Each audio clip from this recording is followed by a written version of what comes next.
Welcome back to the Funding Blueprint, the show where we uncover the real strategies and stories that help founders build and scale companies on their own terms. I'm your host, Cece Haman, and today we're joined by Jonathan Narvey, the founder and CEO of MindMeld PR, a firm dedicated to making tech companies famous.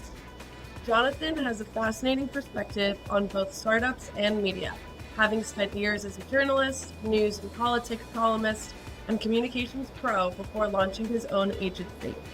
At MindMeld, he helped countless founders craft their narrative, navigate crisis moments, and earn meaningful press coverage.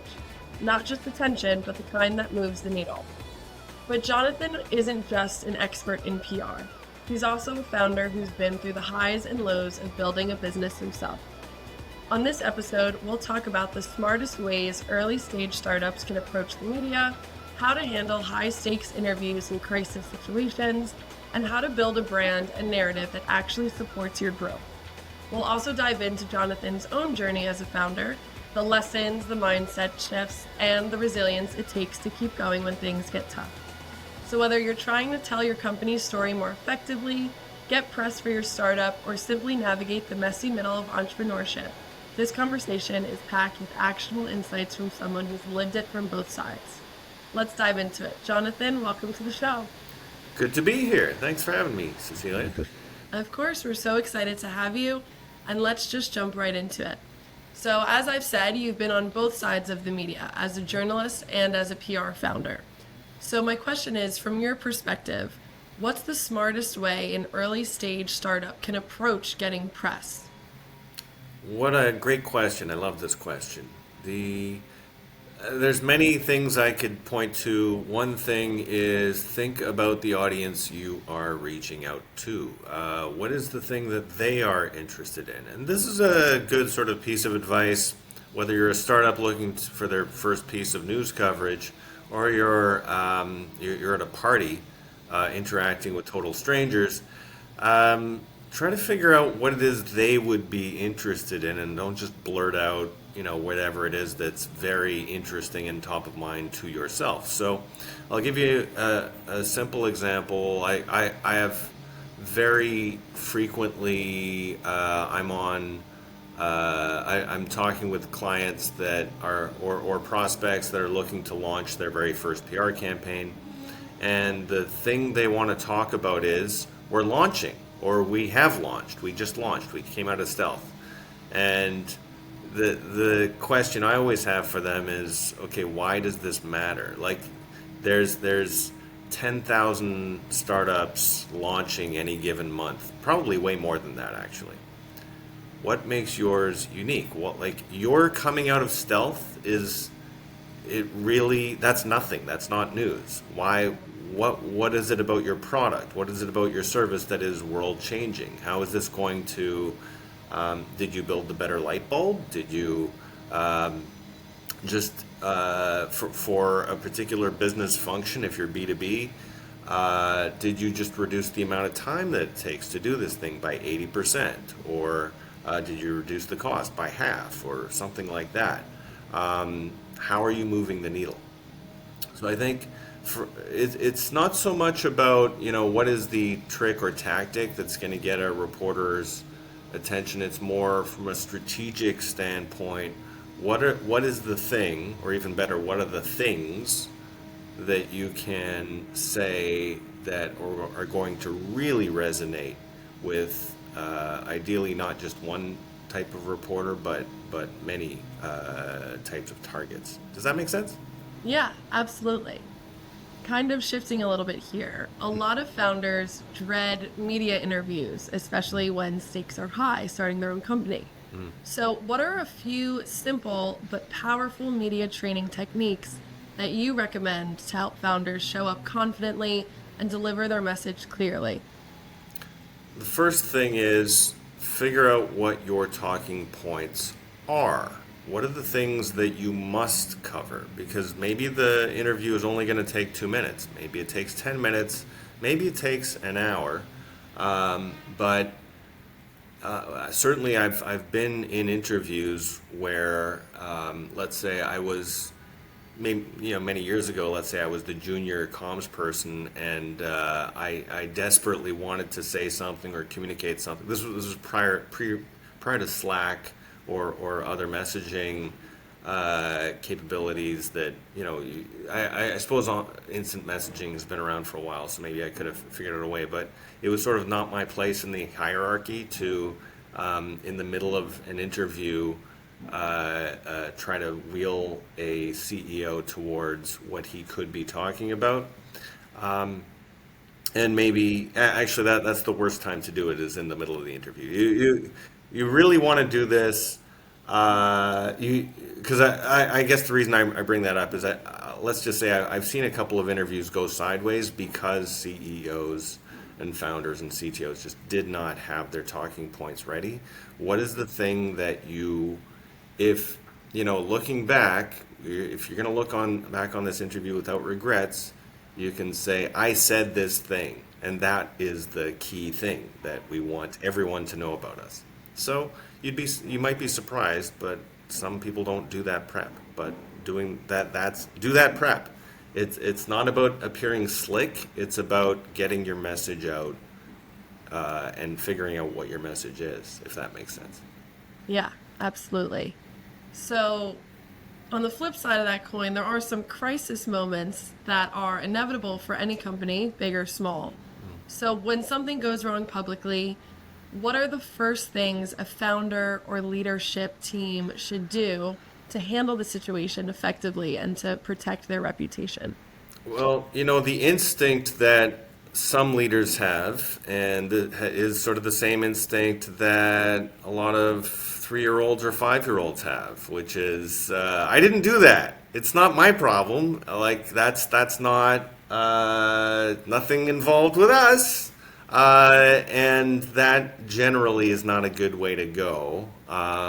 It's like if you've messed up, if you've got a food plant and there's salmonella in there, or you're working at a bank and it turns out you've been overcharging customers for a year and a half.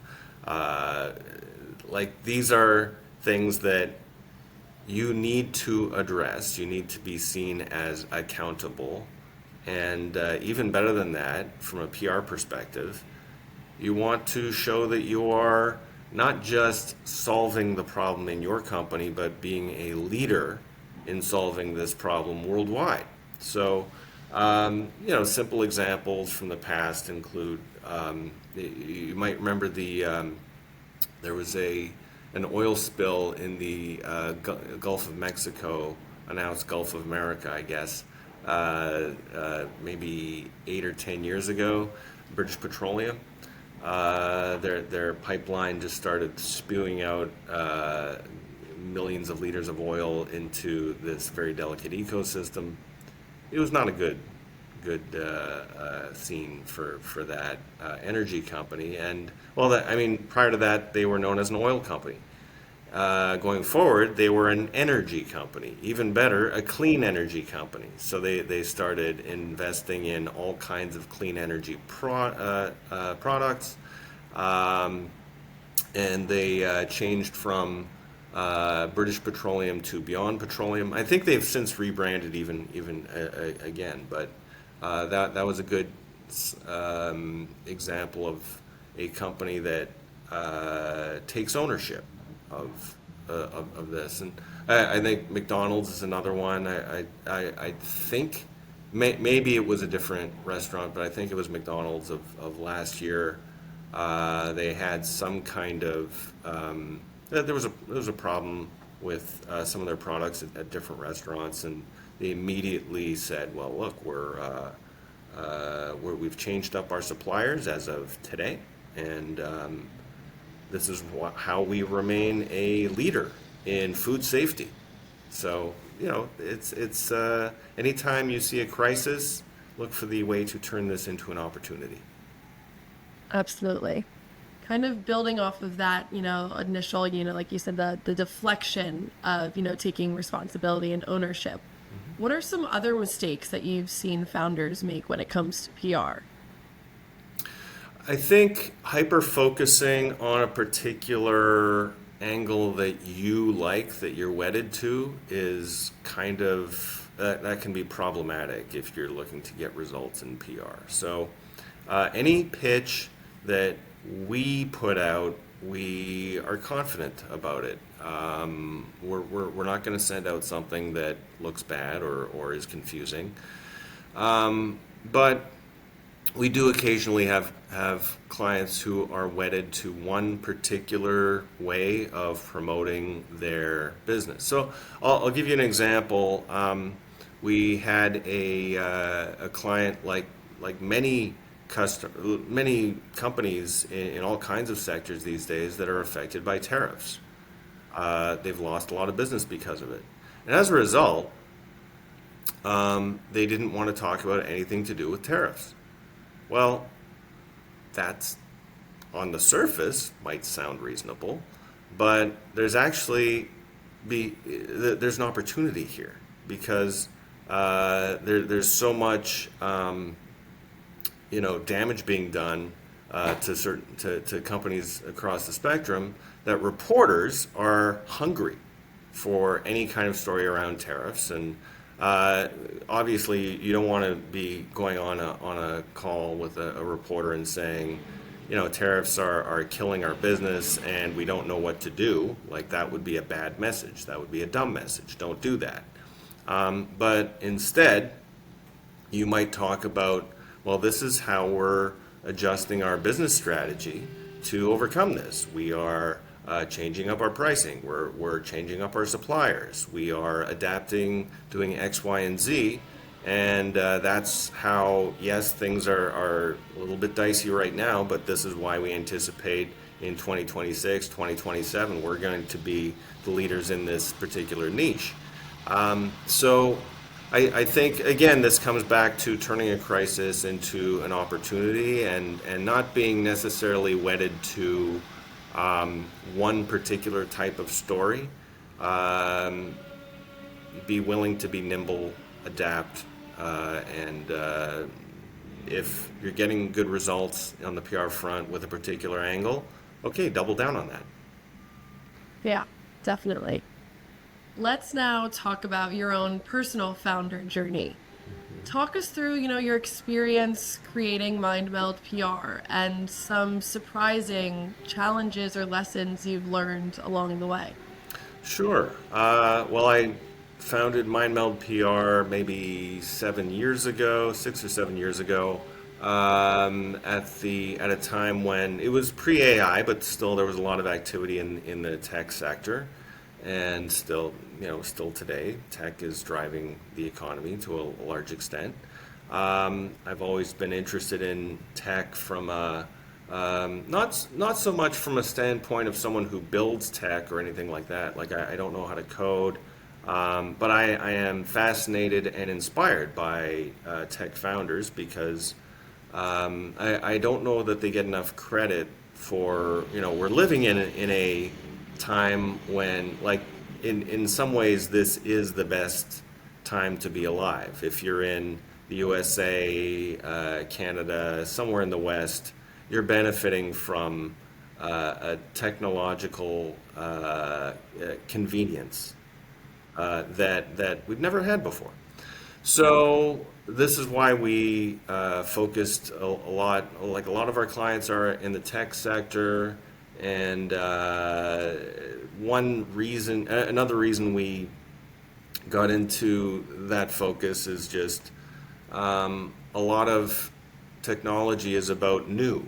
Like, innovation is about inventing something new. So, and that's what makes for great news. New is the most important part of the word news. So that's why we focused on that, and we've done well with it. Ed tech, clean tech, fintech, all kinds of techie stuff. We get them into the news, and I know a lot of companies think it's somehow sorcery or maybe schmoozing, like we do a lot of lunches or something with reporters. not so much the lunches, a little bit more on the sorcery side of things, but that's yeah, we've been very successful in getting results for our clients. Yeah. That's great. So, as a founder, what were some obstacles, challenges, or lessons that you had to learn or overcome while building your own company? The process for getting PR results is, well, I'll put it this way. If you've ever played the game of chess, you can learn the rules in an afternoon. And it's kind of that way for PR. Like, creative pitch to the right reporter at the right time. Okay, that sounds pretty easy. But actually, to become a chess grandmaster can take years and years and years of dedicated study. And to become a really good PR practitioner, it's not going to take years, but it tends not to happen overnight. So one thing that has allowed us to get great results is the people that we work with. And I have a particular focus when I'm hiring new PR associates. I only hire journalists or ex-journalists. And that's because they understand what a story is. Very importantly, they've probably rejected 99 out of 100 story ideas every day. So reporters get a lot of email. They say no a lot, or actually, most of the time they don't even bother to say no. Like there's a lot of ghosting. So for anyone in the marketing and sales side of things, outside of PR, if you've ever tried reaching out to someone and then do your follow-ups and they don't get back to you, okay, this happens in the PR world too. Reporters get busy, they don't have time to say no all the time. So again, the way to get through to them, creative pitch to the right reporter at the right time. And so if you've got the right people who know what they're doing, have some understanding of the news business, this makes things way easier. Yeah, absolutely. Kind of honing in on those challenges, what do you do to keep moving forward when you feel stuck or when the challenges seem bigger than the wins? Do you have any specific habits or mindsets that help you? Well, the challenge that we're always facing for our clients is how do we bring in results week after week? So, like, how do we keep up the cadence of wins? Typically, we're getting 4 or 5 wins per month for every client where they're getting quoted or featured, but sometimes double or triple that depending on the amount of activity. So we always have that in mind. It's kind of like sales results. Like you have to bring them in. You have to bring in the media hits. And so if we're not if we're having a slow week or a slow month, the thing to do is go back to first principles. Like what if okay, nothing is catching on with reporters for the last 2 weeks. What is it that did we not do our research on the reporters? Is there are they actually not interested in this stuff? Are they interested in this topic but from a different angle? And so you have to get very clinical, very detail oriented about who is the target and what is the even changing up subject lines on the regular.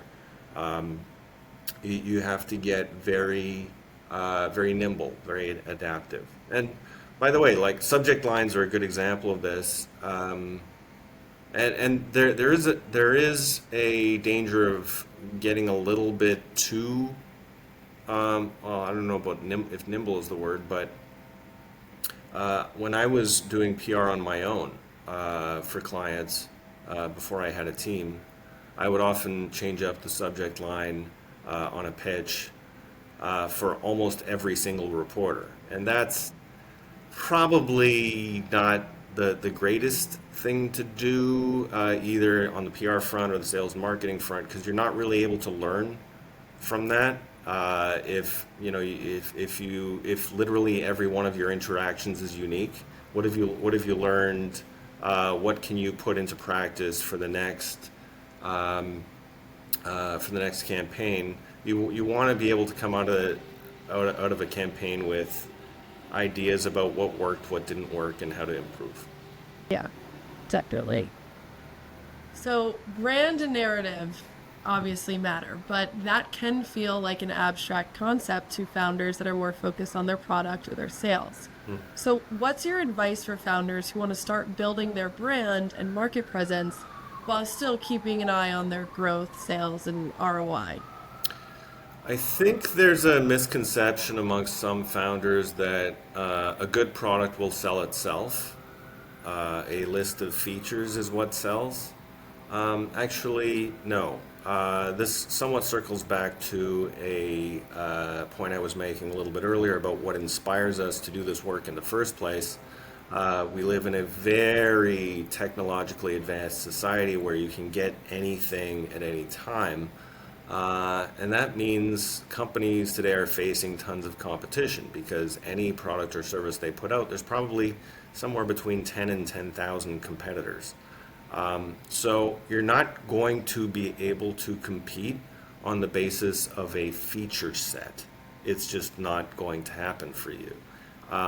In order to compete in a way where you're not in a race to the bottom in terms of pricing, and you can ideally charge a more premium price and make more money, you're going to have some kind of a story, or ideally different types of stories for different audiences. And this is what is going to differentiate you from other competitors. It's like why Nike is able to sell shoes for $300 or $600 and everyone else is in the 20 to 80 range. Like if you've got a brand, you can sell a lot more and sell at a higher price. And so that's the thing to think about in how marketing and sales integrates with product and how PR is a force multiplier for these things. PR and story building and brand building is not something you build on at the very end. It's like, we have a product, now how do we figure out what's the story around this? No, the stories, you start with story. Or at least at the same time as you're building your minimum viable product, you're already thinking about story. What is the way we become the market leader? Yeah, absolutely. To kind of wrap things up here, the media landscape has changed dramatically over the last few years, from trust, attention spans, platforms. So how do you see those trends shaping how startups should think about their PR and communication strategies in the next 1 to 3 years? I think a lot of what we're seeing is clients still appreciate getting featured in Business Insider or Forbes or Inc. or Fast Company, what have you, Newsweek, USA Today, we get all that. But increasingly they're asking for inclusion in newsletters, in podcasts. So I think that's the way things are trending, is going very niche. So I think you sort of touched lightly on something a moment ago of like, I think people's media watching habits are a little different. Is trust in media the same? Certainly it's not as, people have strong opinions about the authenticity of coverage from CNN or Fox News or MSNBC. So I think getting to those very niche platforms, newsletters, podcasts, helps you, like on this conversation, talk to people who are very much interested in the thing you're talking about, and often getting in front of the exact 1,000 right people is better than getting a hit that's going to get read by 250,000 people who may or may not be at all targeted. Yeah, absolutely. Well, unfortunately, that wraps up today's episode of the Funding Blueprint. A big thank you to you, Jonathan, for joining us and sharing your candid insights, not just about how to get your startup into the media and craft a compelling story, but also about what it takes to build and lead a company through ups and downs. We covered so much today, from actionable PR strategies and media training tips to handling a crisis with grace, to the lessons Jonathan has learned as a founder himself about resilience, leadership, and keeping your vision alive when the road gets tough. If you want to learn more about Jonathan and his work helping tech companies get noticed for the right reasons, be sure to check out MindMeld PR and follow along with his journey. And if you enjoyed this conversation, don't forget to subscribe to the Funding Blueprint wherever you listen to podcasts and leave us a review if you're feeling generous. Thank you so much again, Jonathan. Thank you so much for tuning in, everybody, and we'll see you next time on the Funding Blueprint. Thanks for having me, Cecilia. See you next time.